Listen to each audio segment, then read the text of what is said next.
shots.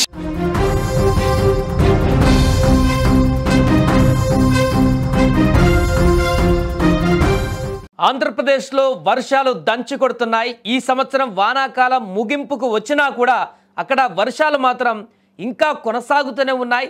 ఇప్పటికే భారీ స్థాయిలో పడినటువంటి వర్షాలకు కొనసాగింపుగా గత 2-3 రోజుల నుంచి కూడా అక్కడ వర్షాలు భారీగా కురుస్తున్నాయి. వర్షాల దెబ్బకు వాగులు వంకలు పొంగి పొర్లుతున్నాయి. అయితే రాబోయే 2 రోజులు కూడా అక్కడ ఏపీ వాతావరణం ప్రమాదకరంగా మారబోతుంది.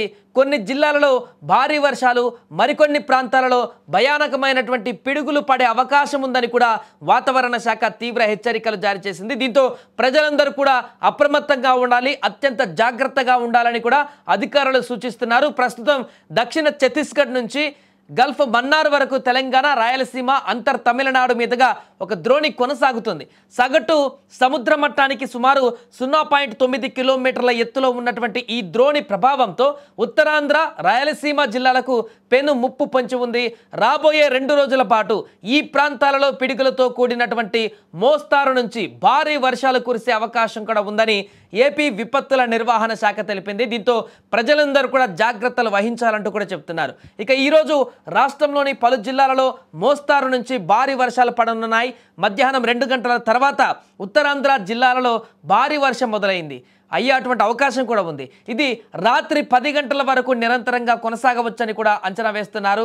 అదేవిధంగా కోస్తాంధ్ర, రాయలసీమ ప్రాంతాలలో సాయంత్రం 4 గంటల నుంచి తేలికపాటు నుంచి మోస్తారు వర్షాలు ప్రారంభమై అర్ధరాత్రి తర్వాత అవి భారీ వర్షాలుగా మారేటువంటి ఛాన్స్ కూడా ఉంది.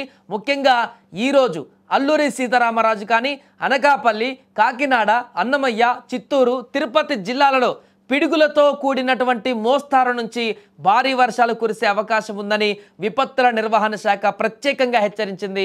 మిగిలిన జిల్లాలలో కూడా పిడుగులతో కూడినటువంటి తేలికపాటి నుంచి మోస్తారు వర్షాలు ఉంటాయని అధికారులు తెలిపారు. సో ఈ భారీ వర్షాల నేపథ్యంలో వాతావరణ శాఖ, విపత్తుల నిర్వహణ శాఖ ప్రజలను అత్యంత అప్రమత్తంగా ఉండాలని సూచించాయి.